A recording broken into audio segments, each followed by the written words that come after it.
말씀을 함께 보겠습니다. 창세기 26장 창세기 26장 1절에서 6절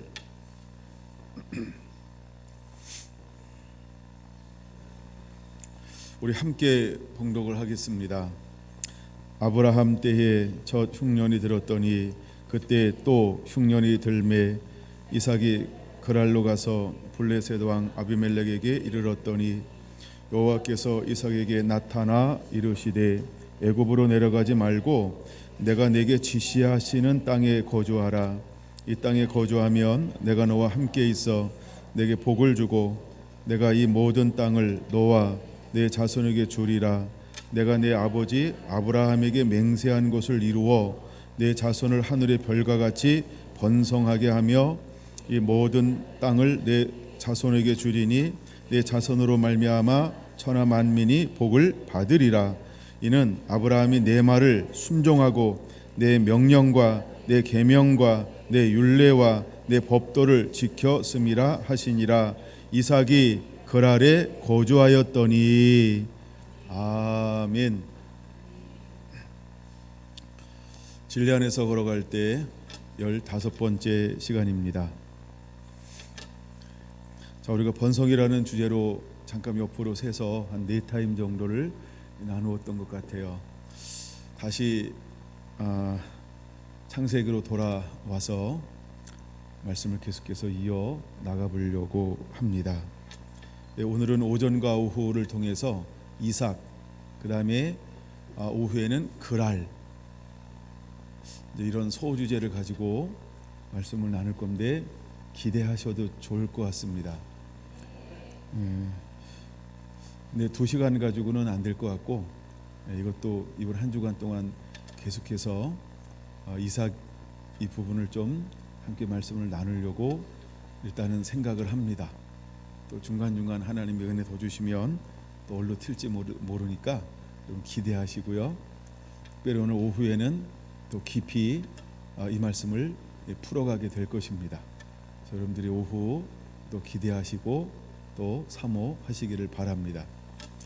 오늘 오전에는 이삭에 대해서 아주 보통 일반적인 부분들을 함께 다룰 것이고, 오후에는 아마 여러분들이 처음 들어볼 법한 그런 내용들을 가지고 나누게 될 것입니다.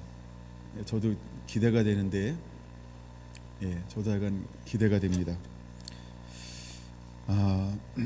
이삭이 누구일까? 이삭이 누구일까? 성경은 이삭에 대해서 많은 부분을 다루고 있지는 않습니다. 어쩌면 아브라함, 그 다음에 야곱, 그 다음에 요셉, 이 4사람 중에서 가장 작은 부분을 다루고 있는 사람이 두 번째인 이삭입니다. 근데 이삭은 하나님이 어떤 역사를 주관함에 있어서 건너뛸래야 건너뛸 수 없고 빼놓을래야 빼놓을 수 없고 작게 여길래야 작게 여길 수 없는 아주 중요한 연결고리 중에 하나입니다. 먼저 이삭이 소개가 되어지고 있는 이 장면을 역으로 해서 좀 살펴보려고 합니다. 제가 보통 창세기 26장 이삭을 나눌 때는 전에는 26장에서 말씀에 순종해서 그 땅에 거하였다.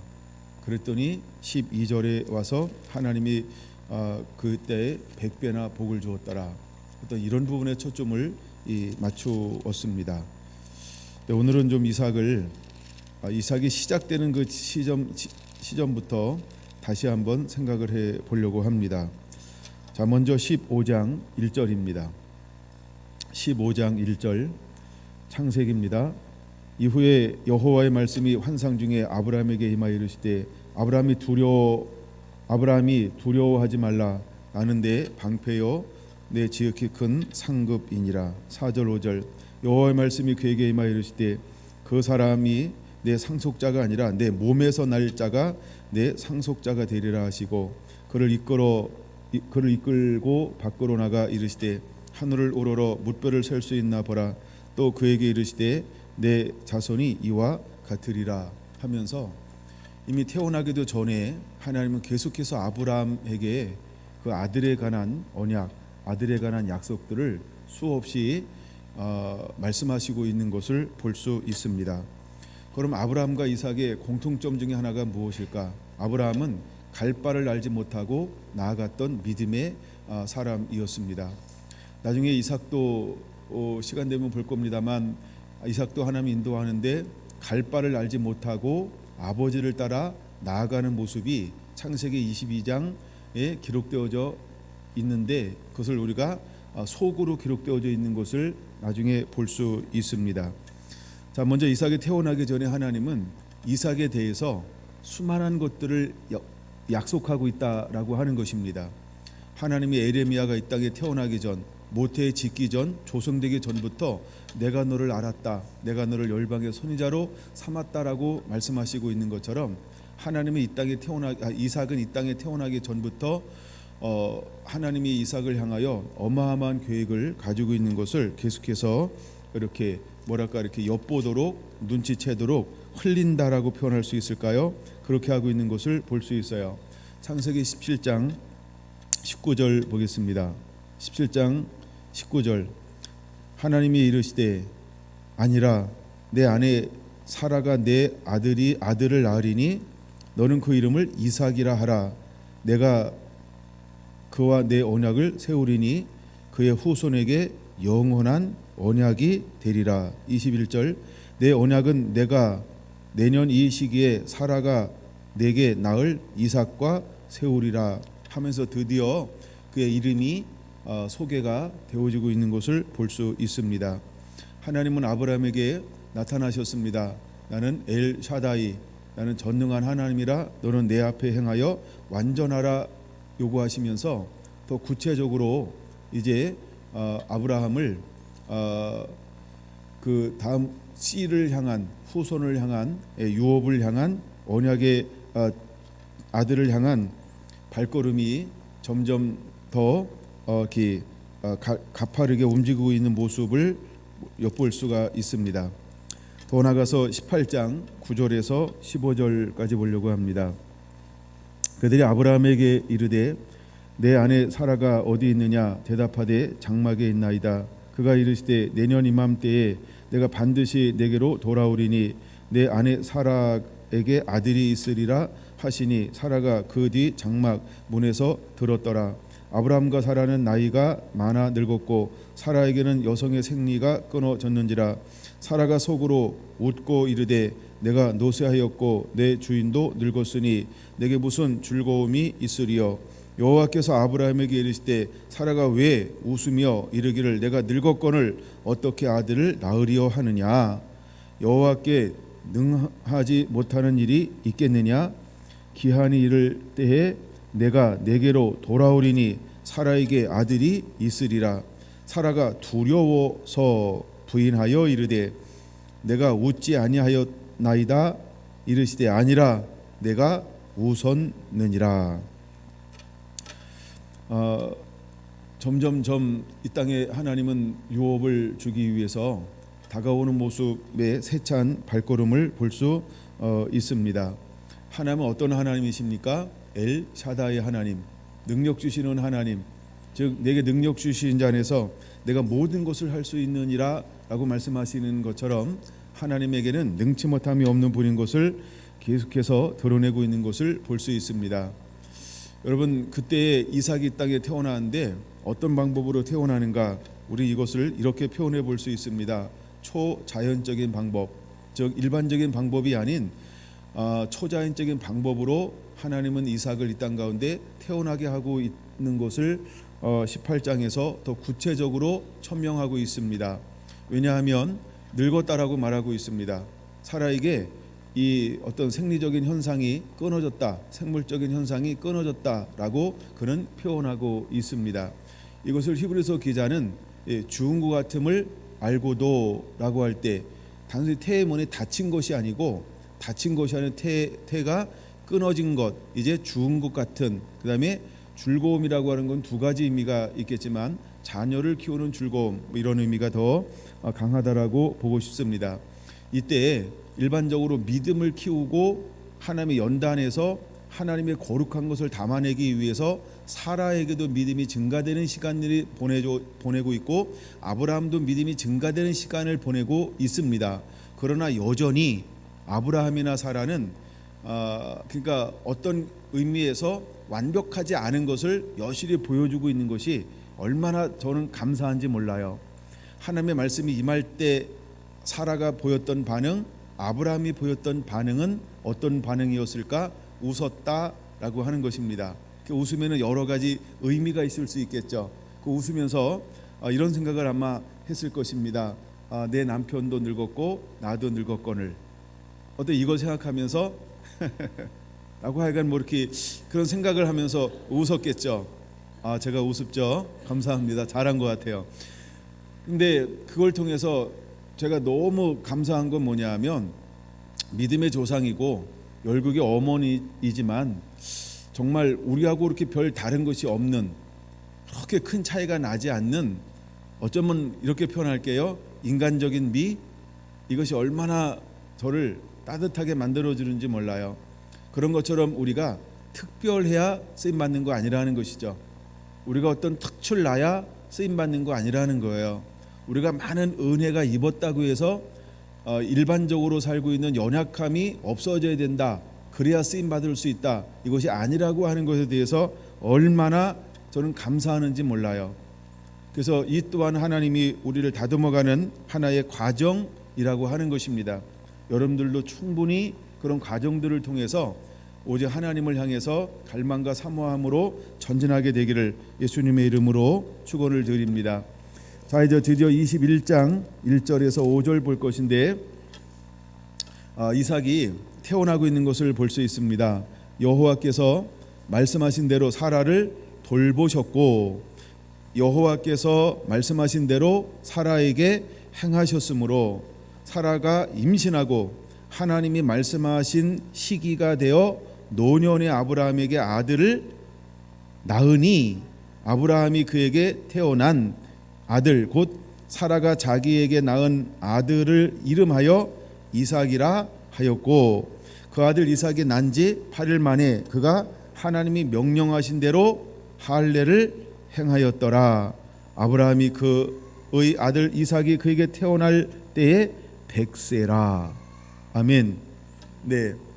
자, 여기서 보면 이 역사를 이끌어 가시는 분이 주도적인 분이 누구인지를 더 명확하게 보여주고 있습니다. 이렇게 말입니다. 여호와께서 말씀하신 대로 여호와께서 말씀하신 대로 할렐루야. 하나님의 말씀하신 시기가 되어 할 때 어떤 아브라함의 노력이나 아브라함의 열정이나 아브라함의 기도나 아브라함의 헌신이나 이렇게 표현할까요? 아브라함의 믿음이나 이것보다 앞서는 것이 무엇이라고요? 하나님의 의지, 하나님의 계획, 하나님의 섭리, 하나님이 가지고 있는 뜻이 언제나 아브라함을 이끌어가고 있다라고 하는 걸 우리가 기억해야 한다는 것입니다. 하나님은 하나님이 말씀하신 것을 이룰 것입니다. 여러분, 우리는 그냥 하나님의 말씀에 순종하는 것입니다. 순응하는 것입니다. 그러면 하나님은 하나님이 이루고 싶어 하시는 그 일을 하나님이 원하는 사람과 함께 더불어서 이루어 가실 것입니다. 하나님이 이루고 싶어도 아브라함이 온전히 믿음으로 반응하지 않았을 때 하나님은 그 계획을 이룰 수 없다는 것이지요. 예를 들어 계속해서 하나님은 너의 몸에서 난 자라야 할 것이다라고 이야기할 때 아닙니다. 내 종 엘리에셀이면 족합니다. 그를 통하여 하시죠. 라고 계속해서 반응했다고 한다면 하나님이 아브라함을 어떻게 했을까? 아브라함을 그를 통하여 일하실 수 없다는 것입니다. 우리가 할 수 있는 반응은 한 가지여야 합니다. 그저 주님이 말씀하실 때 그분 앞에 나를 온전히 내어 드리는 것입니다. 예수님의 제자들을 부를 때 모든 것을 버리고 나를 쫓으라 라고 말합니다. 예를 들어 베드로를 부를 때 말하죠. 내가 너를 사람을 낚는 어부가 되게 하겠다라고 말씀하실 때 베드로는 사람을 낚기 위해서 스스로 노력하는 것이 아무것도 없다라는 것입니다.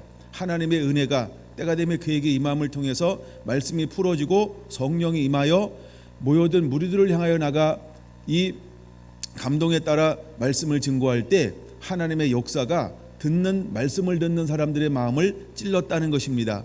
그리고 그들이 찾아와서 묻습니다. 어찌할꼬? 라고 말입니다. 그때 베드로가 하는 말은 단순한 것 같지요.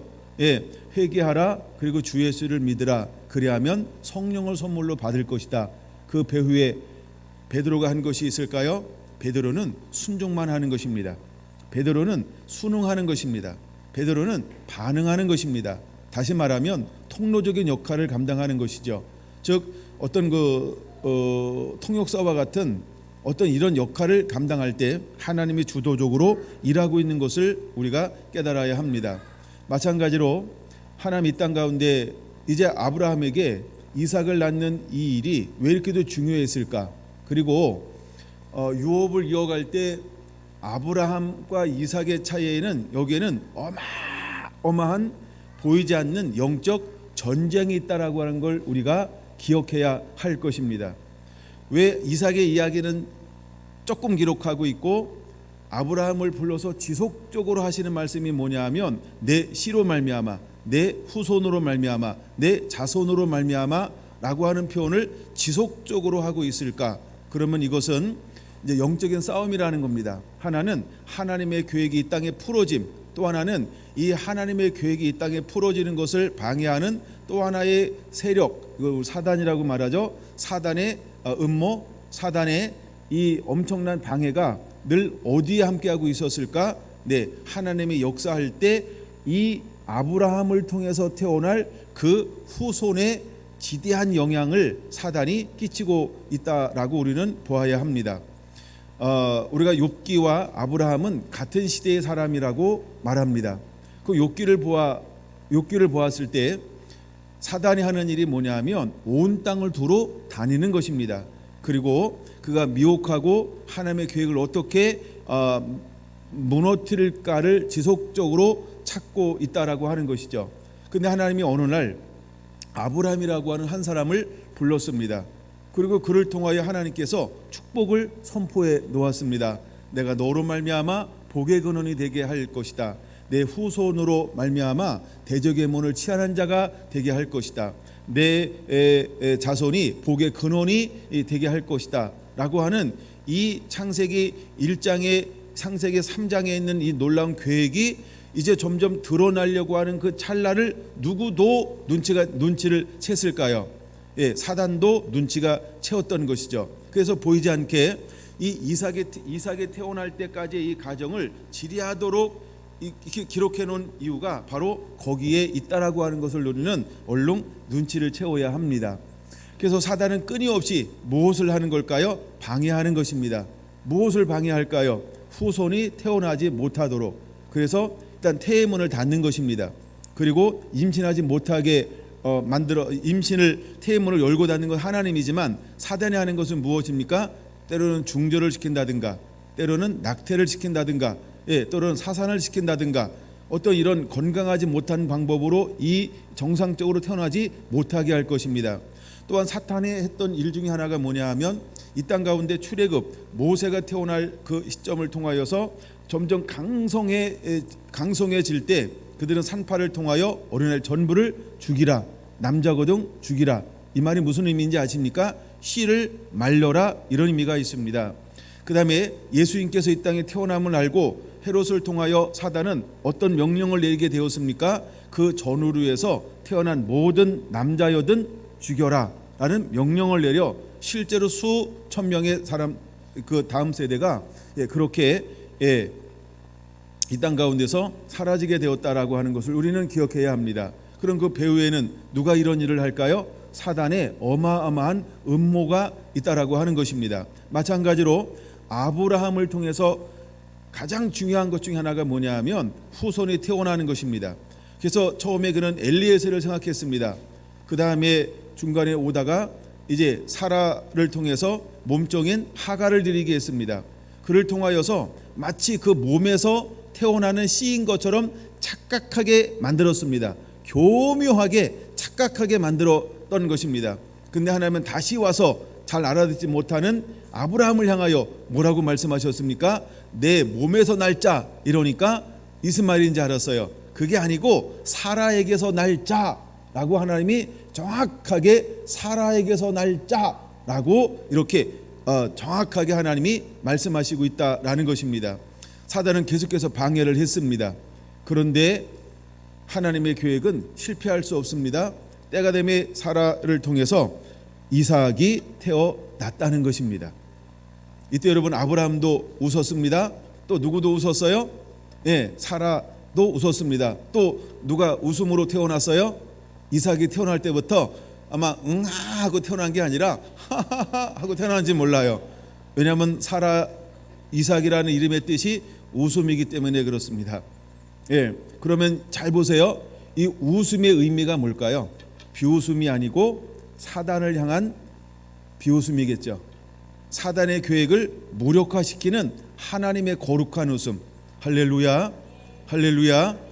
이 이삭이라는 그 의미 속에 어마어마한 하나님의 이런 영적인 계획들이 포함되어져 있는 것입니다. 여러분이가 이것을 바라볼 수 있어야 합니다.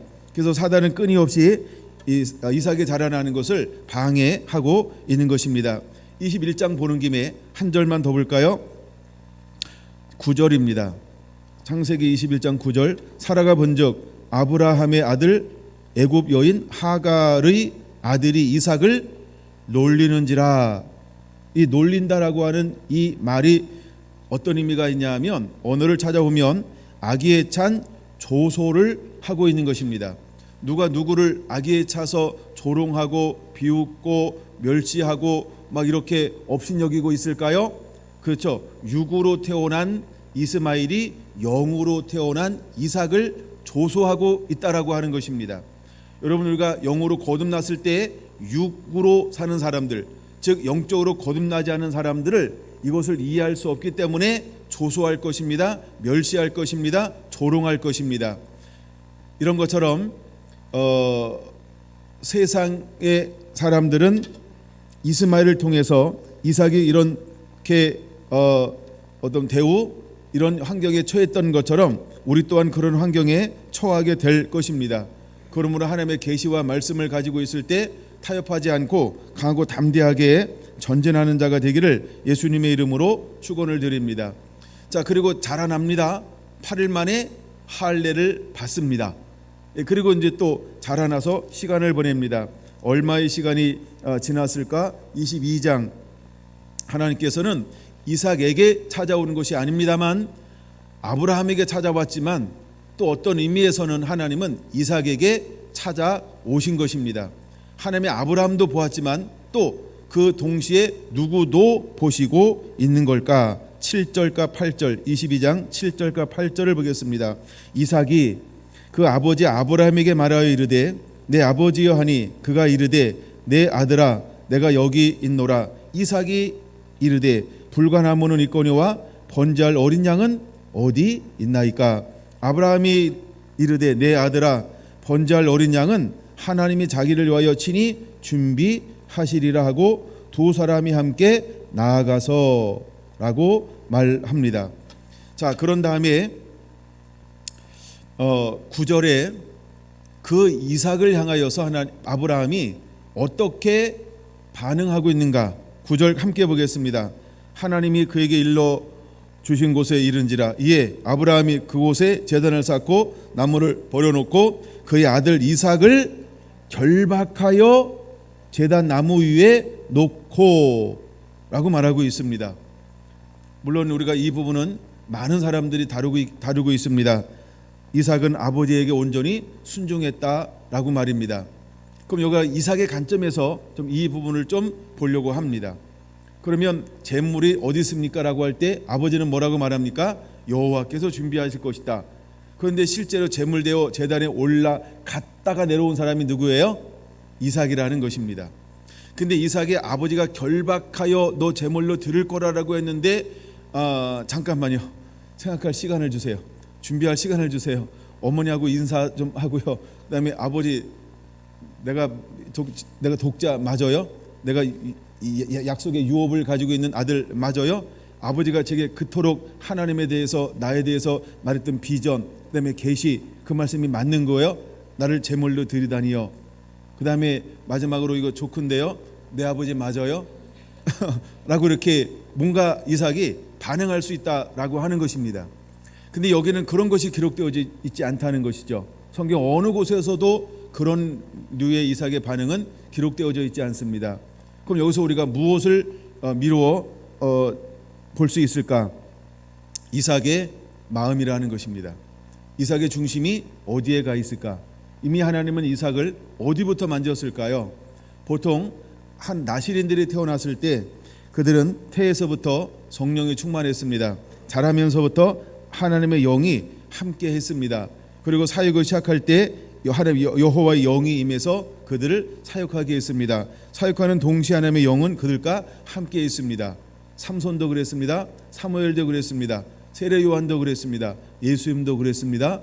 그 다음에 그러면 이 이삭에게는 어떤 은혜가 임하였을까? 이것은 여러분의 몫입니다. 이삭에게 어떤 은혜가 임하였을까? 지금 아브라함, 이삭, 야곱, 요셉의 공통되는 한 단어를 말하라라고 한다면은 저는 이런 단어를 하나 말하고 싶어요. 하나님이 함께 하심. 그러면 아브라함이 움직일 때 이 제단에 올라가는 것은 무엇을 드러내기 위해서 지금 모리아산 하나님의 지시한 곳으로 가라고 말씀하고 있는 걸까요? 창세기 3장의 말씀을 이루려고 하는 거예요. 그래서 이미 11장에서 몇 번에 걸쳐서 하나님의 계획이 실패한 것처럼 보였어요. 근데 이제는 하나님이 아브라함을 택했던 이유는 뭐냐 하면 이제는 실패하지 아니하고 대적의 문을 파쇄하는 자, 사단의 머리를 파쇄할 그 무엇인가 첫 발을 놓는 첫 움직임이었다는 것입니다. 그래서 하나님이 그에게 무엇을 요구하는 거예요? 이후에, 이 말은 때가 되면 하나님이 내 사랑하는 아들 독자를 내게 제물로 드려라, 이것을 요구하는 것입니다. 하나님의 제물을 받지 못해서 드리라고 하는 것이 아니고 무엇을 보기 위함일까요? 아브라함의 믿음을 보기 위함이요, 이삭의 헌신을 보기 위함이요, 또 다른 한쪽에서는 어떤 일이 일어나고 있다고요? 사단이 이것을 지켜보고 있다는 것입니다. 그래서 더 넓은 의미에서는 어떤 의미가 있냐면 보아라 사단아 해서 사단에게 보여주기 위함이라는 것입니다. 욥을 하나님은 사단에게 보여줬어요. 그가 모든 걸 흔들 수 있는 모든 걸 다 흔들었어요. 근데 욥은 범죄치 아니했습니다. 이런 것처럼 이제 하나님이 그의 머리를 파쇄하는 자를 이 씨앗을 일으키기 위해서 무엇이 필요했냐면 흠없고 점없음이 그 시대에 맞게 풀어져야 했던 것입니다. 그래서 이삭은 온전히 이 드려지는 이 올라가는 이 3일간의 여정을 통해서 이삭은 어떤 의미로 믿음이 자라나고 있는 이 과정이 포함되어져 있다라고 하는 걸 우리가 기억해야 할 것입니다. 여러분, 우리들이 이런 영적인 자라남이 있어야 합니다. 그리고 온전한 순응함이 있어야 할 줄로 믿습니다. 그리고 아버지의 권위에 온전히 엎드림, 복종함이 있어야 할 줄로 믿습니다. 하나님이 우리를 불렀을 때 그대로 권위 아래 머무르며 권위 아래 복종하며 하나님의 뜻이라고 하면 내가 기꺼이 아버지를 위하여 내 몸을 제물로 드리겠다라고 하는 순응함이 일어나야 할 줄로 믿습니다. 마치 예수님이 자기 몸을 산 제물로 드렸던 것처럼, 아니 수많은 믿음의 사람들이 고백합니다. 죽으면 죽으리라. 이런 고백들이 신약에도 구약에도 수많은 믿음의 사람들에게서 일어나는 것처럼 이삭에게 어떤 신앙의 고백이 있을까요? 이때를 위함이 아닙니까? 하나님이 그렇게 말씀하셨다라고 한다면 기꺼이 내 몸을 하나님을 위하여 산 제물로 드리겠습니다라고 하는 자기의 전부를 드림이 누구 안에서 지금 일어나고 있는 걸까요? 이삭 안에서 거부감 없이 일어나고 있는 모습을 우리가 보아야 한다라고 하는 것입니다. 이것이 이삭이 만들어지는 과정이었던 것입니다. 어떤 이런 기준이 부합되었을 때만 선포되고 풀어지는 것, 물론 이것을 아브라함에게 말합니다. 이제야 내가 나를 경외하는 줄을 알았다. 만약에 재물을 올려놨는데 잡으려고 하는데 재물이 토꼈다. 재물이 꿈틀꿈틀 거려가지고 재물 밑으로 굴러 떨어졌다. 그럼 계속 다시 올려놨다가 또 들었다, 또 올려놨다가 들었다, 또 잡아다가 또 들렸다. 들을 수 있을까요? 근데 이삭은 뭐했다? 순종했다라고 하는 것입니다. 이것을 통해서 하나님은 두 가지를 보는 것이죠. 아브라함도 보고 있지만 누구도 보고 있는 거예요? 이삭도 보고 있는 것입니다. 여러분, 우리가 온전히 드려졌을 때 우리가 어떤 삶을 살아내어야 할까? 그래서 신약에서 로마서 12장 1절에서 3절 말합니다. 우리가 이 세대를 본받는 것이 아니고 오직 마음을 새롭게 함으로 변화를 받아 하나님이 기뻐하시고 선하시고 온전한 뜻이 무엇인지 분별하는 것, 이것이 우리 몸을 거룩한 산제사로 드리는 사람의 중심이 되어야 한다라고 하는 것입니다. 이미 사단이 더 이상 이삭을 건드릴 수 없을 정도로 사단에게 성숙함, 온전함이 이루어져 가고 있는 그 모습을 이 현장에서 우리는 발견할 수 있어야 한다라고 하는 것입니다. 할렐루야. 자, 보통 우리가 이때의 나이를 20대 후반이나 약 30세쯤 될 것이다 라고 하는 추정이 대부분의 많은 사람들이 하고 있습니다. 그러나 정확하지 않으니까 그냥 인용하는 것으로 끝. 그 다음에 25장으로 넘어가 보겠습니다. 25장으로 넘어가면 드디어 이삭에게 어떤 일이 일어나냐 하면 결혼을 하게 되어집니다. 25장 20절 보겠습니다. 시작. 이삭은 40세에 리브가를 맞이하여 아내를 삼았으니 리브가는 밧단 아람 족속 중 부두엘의 딸이요 아람 족속 중 라반의 누이였더라 라고 말합니다. 자, 이삭이 이제 나이가 소개가 되어지고 있어요. 나이가 몇 살이 되었다고요? 40세가 되었다라고 말합니다. 근데 그 어머니는 일찍이 여의였어요. 어머니가 27세, 127세에 돌아가니까 결혼하기 전 3년 전에 돌아가시는 거예요. 90세에 낳았으니까 127세니까 그렇죠? 37세에 어머니가 돌아가요. 그리고 몇 년이 지났어요? 3년쯤 지났어요. 그리고 나서 이제 결혼해야 되겠다. 아마 이것도 좋건데요. 이제 아브라함이 아내를 물론 나중에 또 결혼을 하기도 합니다만 여유였잖아요. 그래서 밥 해줄 사람을 찾은 것 같아요. 그래도 많이 버텼어요. 3년. 이제 요새 남자들 요리할 줄 알아야 될 것 같아요. 자, 그래서 이제 드디어 40세가 됐어요. 이제 나이를 별로 이렇게 좀 잘 안 잊어버리겠죠. 자, 40세가 되었어요. 그리고 리브가라고 하는 여인을 만나서 결혼하게 되어집니다. 리브가가 미인이에요. 굉장히 아름다운 미인이었어요. 사라도 미인이었을까요? 미인이었을까요? 굉장히 아주 아름다운 여인이었어요. 사람들이 볼 만하면 그 시대의 미의 기준에 아주 뛰어난 사람입니다. 그래서 나중에 그를 내 누이라, 실제 누이죠. 아마 그때부터 연상의 여인이 나온 것 같아요. 근데 리브가도 굉장히 뛰어납니다. 그 다음에 20년을 살았어요. 뭐가 없었습니까? 아가 없었어요. 아가 20년을 살았는데, 그래서 60세가 되었을 때 드디어 임신하게 되어지는데 어떻게 하니까 임신하게 되어지던가요? 21절 같이 보겠습니다. 이삭이 그의 아내가 임신하지 못함으로 그를 위하여 하나님께 여호와께 간구하매 여호와께서 그의 간구를 들으셨으므로 그의 아내 리브가가 임신하였더니, 혹시 임신이 안 되시는 분은 간구하시길 바랍니다. 그래서 이 말씀이 임할지어다, 이 은혜가 임하게 될지어다. 우리에게는 아직 해당이 없어요. 아무도. 우리는 출산하지 못하는 분이 없으시네 보니까 여러분들을 축복합니다. 여러분들은 아마 적절할 때 기도하신 분 같아요. 근데 오늘날 우리 사회를 보면 이 문제는 아주 심각한 문제 중에 하나죠. 그럼 이 배후에는 누가 있을까요? 사단이 있는 것입니다.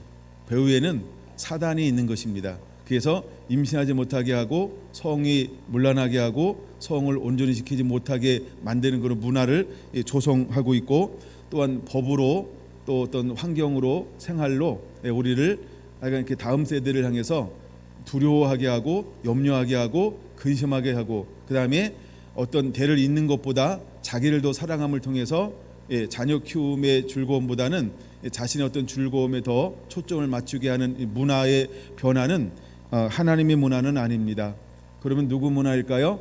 전부 사단의 문화인 것이죠. 여러분이 그런 것에 눌려 있거나 지배를 받지 아니하고 이제 기도하시게 되길 바랍니다. 우리가 자녀들 세대에도 기도해서 걸음만 있으면 쑥쑥 날 수 있도록, 그래야 할머니도 되고 할아버지도 됩니다. 여러분, 우리 자녀들 가운데 그런 은혜가 임하게 되기를 축원합니다. 할렐루야. 자, 근데 그때 나이가 몇 살이라고요? 60이 되었다라고 하는 것입니다. 자, 그런 다음에 27절부터 34절까지 보니까, 자, 34절 한번 보겠습니다. 야곱이 떡과 팥죽을 에서에게 주매 에서가 먹으며 마시고 일어나 갔으니 에서가 장자의 명분을 가볍게 여김이었더라. 그럼 장자의 징벌을 가볍게 여긴다라고 하는 것, 이것도 약간 좋고 비슷한 건데 그 뼈대가 있는 겁니다. 철 들을 때 해야 될까요? 철 없을 때 해야 될까요? 정신 차릴 때 해야 될까요? 정신 없을 때 해야 될까요? 장자의 명분이 중요성이 무엇인지를 알 때 해야 될까요? 약간 오락가락할 때 해야 될까요? 이 말은 뭐냐 하면 장성하지 않았다, 자라나고 있다, 이런 걸 보여주고 있는 것입니다. 그걸 이야기하기 위해서 이야기한 거예요. 자, 그러면 이삭이 몇 세에 결혼했어요? 40세. 자, 그러면 그냥 정신 아직 철들기 전 나이를 한 40년만 한번 잡아봅시다. 그러면 이삭이 몇 세가 되었을까요? 아까 60세에 낳았잖아요. 그리고 아들이 몇 살 됐다고요? 40살이요. 그럼 이제 몇 살 된 거예요? 아버지가 100살이요. 잘 이해 안 되시나요? 된다고 빠빠리 해야 넘어갑니다. 뭔가 하려고 하기 위해서 제가 일부러 이렇게 몰아가는 거예요. 자, 100세쯤 되었어요. 그럴 때 이건 뭐 정확한 건 아닙니다. 예, 아무리 제가 자료를 찾아봐도 이걸 누가 정확하게 찝어주는 사람은 없더라고요. 그래서 저도 모름. 그래서 약간 대충 이렇게 한번 어느 정도 한번 이렇게 한번 생각해봤습니다. 그래서 약 100여 세 이렇게 봐야 될 것 같아요. 26절이. 자, 드디어 이제 26장이 왔죠. 자, 아브라함 때에 첫 흉년이 들었는데 그때 또 뭐가 왔어요? 흉년이 들었다라고 하는 것입니다. 그래서 1절에 이미 결론을 말해놓고 2절, 3절, 4절, 5절, 6절에는 과정을 말하고 있는 것입니다. 결론이 뭐였어요? 그 땅에 또 흉년이 들매 이삭이 어디로 갔어요? 그랄로 가서 블레셋 왕 아비멜렉에게 이르렀더니 라고 말하고 있습니다. 근데 이미 결론이 나오고 나서부터 2절, 3절, 4절, 5절, 6절이 삽입된 것처럼 나오는 거죠. 우리가 성경을 잘 봐야 되는데, 자, 그 땅에 이제 흉년이 왔습니다. 그랬더니 이삭이 이사를 해서 떠나려고 합니다. 근데 하나님께서 그에게 오셔서 뭐라고 말씀하시고 있냐 하면 2절 같이 볼까요? 애굽으로 내려가지 말고 내가 내게 지시하는 땅에 거주하라 라고 말하고 있습니다. 그가 어디로 내려갑니까? 지시하는 땅. 근데 그의 생각은 어디로 내려가기를 원했어요? 애굽으로 내려가기를 원했다라고 하는 것입니다. 자, 아브람과 롯이 있었습니다. 누가 있었다고요? 아브람과 롯이 있었습니다. 근데 둘 다 우양이 번성하기 시작을 합니다. 그랬더니 롯이 어디를 바라봤습니까? 소알성을 바라봤습니다. 근데 소알성이 뭐와 같이 풍성했습니까? 애굽과 같더라. 그 다음에 또 물이 풍부하더라. 또 하나요. 하나님의 동산과 같더라. 이런 세 가지 표현을 하고 있습니다. 이건 아주 중요한 부분이에요. 일단 물이 풍부합니다. 두 번째는 여호와의 동산 같더라 라고 말하고 있습니다. 또 하나는 뭐라고요? 애굽과 같더라 라고 표현하고 있어요. 그러니까 아브라함도 어디로 내려갔어요? 흉년이 들었을 때 애굽으로 내려갔어요. 왜요? 자기가 딱 보니까 오, 하나님의 동산 같은데, 와, 흉년이 들었을 때는 애굽으로 가야 돼. 그래서 애굽으로 내려갑니다. 그러니까 이삭도 이제 몇 년이 지났어요? 몇 년이 지났어요? 약 한 130년 가까이 지났죠. 네, 75세에 와서 이렇게 하고 또 이삭이 이제 100세에 태어나서 한 100년쯤 되고 막 이러잖아요, 그렇죠? 그러니까 그거 이렇게 합치고 막 그러면 한 130년쯤 되는 거죠, 그렇죠? 이해되시나요? 좀 더 숫자를 좀 정확하게 줄일까요? 알았어요. 그럼 125년. 네네. 이거 어쨌든 다 추정입니다. 그래서 약간 그 정도 지나갔어요. 근데 아들 이삭이 그 땅에 흉년이 들었을 때 또 어디를 뭘 바라봤어요? 애굽을 바라봤다는 거예요. 그러면 이삭이 집에만 있었을까요? 이 여러 가지 주변 정세에도 능한 자였을까요? 오, 여행이 필요합니다. 경주에 뭐가 있는지 잘 모르시는 분은 회개하시고, 네. 그래서 흉년을 들었을 때 그가 어디를 생각했을까? 애굽을 왜 애굽을 생각했을까요? 거기는 뭐가 많은, 일반적으로 많다고 여겨지죠. 물이 풍부한 거예요. 물이 나일강 늘 범람하는. 그래서 막 어마어마한 것들을 가지고 있는 땅이 어떤 땅이에요? 애굽이라는 거예요. 근데 하나님은 그가 애굽으로 내려가려고 생각하는 이삭에게 오셔서 이삭에게 하나님의 지시하시는 땅, 거기에 거하기를 원하셨어요. 여러분, 그랄 땅에 거하라고 말하고 있습니다. 그랄은 그때 하나님이 주신 가나안 땅에는요, 몇 족속이 있었을까요? 7족속이 있었는데요, 그 중에 하나, 그랄은 어느 지역일까요? 블레셋 사람들이 차지하고 있는, 블레셋 족속이 차지하고 있는 땅 중에 하나가, 도시 이름이 뭐라고요? 그랄. 그러니까 블레셋의 어떤 뭐랄까, 오늘날로 말하면 중심에서 가장 변방이에요. 변방. 네게부 사막, 우리가 어떤 바란 광야 이렇게 표현하기도 하고요. 근데 가장 변방이에요. 변방.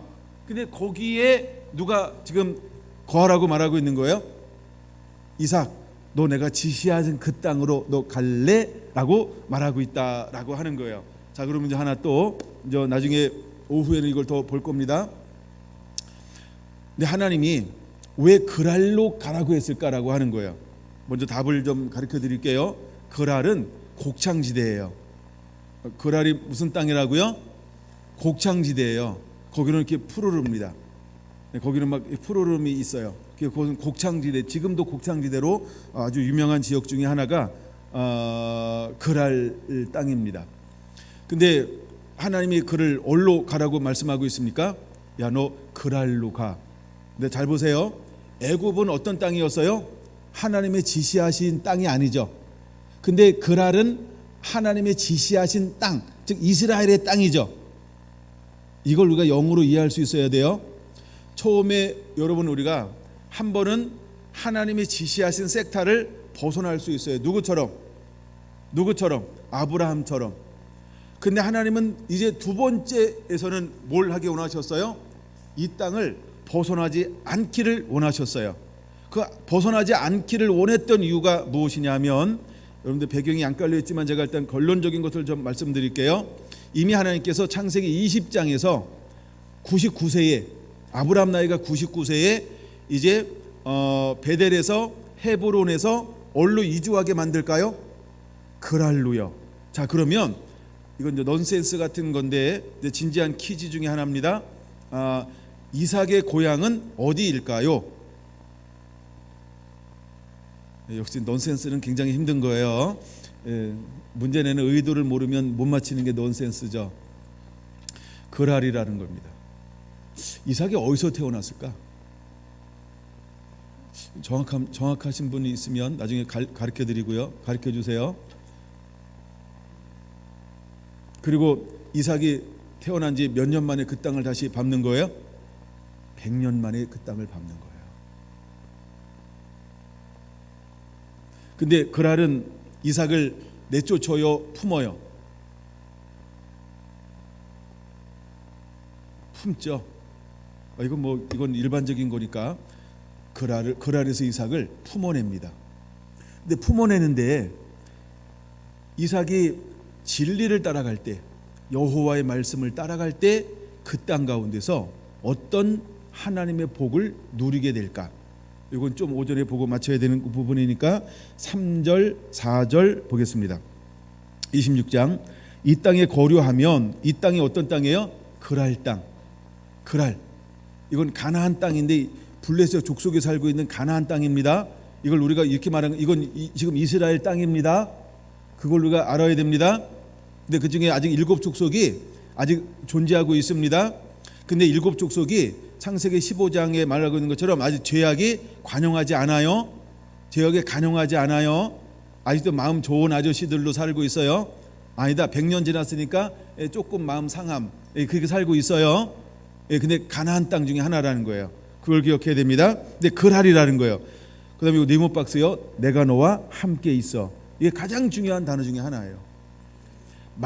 진리를 따라갈 때 하나님은 어떻게 하시겠다는 거예요? 내가 너와 함께 할 것이다. 진리를 벗어나면 어떻게 한다고요? 네 마음대로 해봐. 난 너를 뭘 해주고 싶은데 할 수가 없어. 왜? 네가 내 말씀 밖에 있기 때문에 그래. 그러나 네가 내 말씀 안에 있으면 나는 너를 위해서 모든 걸 할 수 있단다. 나는 엘샤다이야. 나는 전능한 하나님이란다. 이렇게 말씀하시고 있는 거야. 그래서 우리가 내가 너와 함께 있어라고 하는 이 말이 얼마나 좋은 말인지 몰라요. 나중에 야곱도 그렇고 요셉도 그렇고 모세도 그렇고 여호수아도 그렇고 사사 시대도 그렇고 그다음에 선지자들 시대도 그렇고 내가 너와 함께함, 내가 너와 동행함, 이 단어는 어마어마한 단어, 어마어마한 하나님의 축복이라는 것이죠. 그다음에 내게 복을 주고 내가 이 모든 땅을 너와 내 자손에게 주리라. 할렐루야. 그렇죠. 그 땅인데 지금 블레셋 족속에 가지고 있지만 이제 하나님께서 아브라함에게 어떤 땅을 준다 그랬어요? 7 족속이 지금 고하는 그 땅을 우리가 한마디로만 가나안 땅이라고 말합니다. 그 땅을 너에게 줄 거야 라고 하면서 그가 살고 있는 곳에 흉년이 왔을 때 하나님의 그를 애굽으로 가지만 내가 지시한 땅으로 가 하면서 그랄이라고 하는 것에 머물게 했어요. 그럼 하나님께서 이게 어떤 축복을 줍니까? 내가 아브라함에게 주기로 했더니 가나안 땅을 너에게 줄 거야. 그러니까 너는 가나안 땅 안에 있는 블레셋 족속에 있는 그랄이라고 하는 땅에 머물러 줬으면 좋겠다. 이거 너 순종하겠니? 그럼 내가 너를 위해서 이 계획을 진행할 거야. 하나님 이렇게 말씀하고 있는 것입니다. 4절 내 자손을 하늘의 별과 같이 번성하게 하며 이 모든 땅을 내 자손에게 주리니 내 자손으로 말미암아 천하 만민이 복을 받으리라 라고 말입니다. 근데 아브라함은 어떤 삶을 살았습니까? 하나님 말씀에 순종했어요. 하나님 명령에 순종했어요. 계명과 율례와 법도를 다 지켰어요. 이것이 아브라함의 삶이었습니다. 여러분, 우리가 아브라함이 믿음이 연약한 것 같고 잘하면 잘할수록 아브라함은 어떤 삶을 살았을까? 첫째, 하나님 말씀에 순종해서 진리 안에 걸어간 사람이었습니다. 두 번째, 아브라함은요 명령과 계명과 율례와 법도를 지켜 산 사람이 아브라함인 것입니다. 할렐루야. 이삭은 어떤 삶을 살았을까요? 이삭도 마찬가지입니다. 그는 하나님 말씀에 순종했습니다. 그리고 모든 명령과 계명과 율례와 법도를 지켜낸 사람이 이삭인 것입니다. 야곱은 어떤 삶을 살았을까요? 야곱은 하나님 말씀에 순종한 삶을 살았습니다. 그리고 야곱 또한 명령과 계명과 율례와 법도를 지켜낸 사람이 야곱입니다. 요셉은 어떤 삶을 살았을까요? 그는 하나님 말씀에 순종한 사람입니다. 그것 또한 명령과 계명과 율례와 법도를 지켜낸 사람이었습니다. 할렐루야. 여러분, 우리가 2020년 정말 어떤 사람이 되어야 할까? 우리가 진리 안에서 걸어가는 자가 되어야 할 줄로 믿습니다. 자, 그랄 땅에 거하였더니 라고 말합니다. 그 다음에 그 가정을 지나서 하나님 12절로 넘어올게요. 자, 이삭이 그 땅에 농사하여 그 해 100배나 얻었고 여호와께서 복을 주심으로 그 사람이 창대하고라고 말합니다. 근데 그 땅에 농사를 지었어요. 물론 곡창지대 맞아요. 자, 그럼 곡창지대에서 농사지면 다 100배가 되든가요? 아니죠. 그렇죠. 때로는 2배도 될 수 있고 3배도 될 수 있고 아니면 그냥 하나 뿌려 하나 거둘 수도 있고 무도하가 이렇게 농사를 지을 수 있어요. 근데 잘 보세요. 그 땅이 좋은 땅인 건 맞아요. 아니, 가나안 땅 자체가 좋은 땅이죠. 누가 구할 때 가나안 땅은 정말 좋은 땅이 되나요? 약속을 가지고 있는 그 유업을 가지고 있는 사람들이 머무를 때 그 땅에서는요 샘이 나는 땅이에요. 소산지가 되는 땅이에요. 부족함과 모자람이 없이 만들어지는 땅이에요. 신명기 8장에 말하고 있는 것처럼 하나님은 그에게 옥토를 주시는 거예요. 그다음에 심지 않고 그다음에 가꾸지 않고 모든 걸 공급해 주시는 그 땅. 그래서 하나님께서 에덴 동산 같은 그런 모든 것을 공급해 주기 원하는 그 땅이 가나안 땅인 것 맞습니다. 근데 그 땅 가운데 아직 하나님의 온전한 백성들이 살기 전까지는 그 축복이 이루어지지 않습니다. 그런데 블레셋 사람들에게는 100배의 기적이 일어나지 않습니다. 근데 누구한테는 100배의 기적이 일어났나요? 말씀에 순종했던 이삭에게는, 진리를 따라가는 삶을 살아내고 있는 이삭에게는 하나님이 복을 줌으로 말미암아 그 해에 몇 배를 거두었더라? 100배를 거두었더라. 여러분, 2020년 우리 성결한 성도 한 분 한 분들 삶 가운데 진리 안에 거하고 순종함을 통하여 100배의 축복을 누리게 되는 놀라운 은혜가 넘쳐나게 되기를 예수님의 이름으로 축원합니다. 할렐루야, 할렐루야. 그다음에 창대하게 되었다라고 하면, 창대라고 하는 말은 양과 질에서 가장 뛰어나더라, 이런 의미가 있어요, 언어로. 그러니까 하나님이 양과 질을 가장 좋은 걸 준 거예요. 그래서 결국 하나님께서 지시한 땅에 거했더니 하나님의 그 땅을 어떻게 만들어 주었어요? 옥토로 만들어 주었다는 겁니다.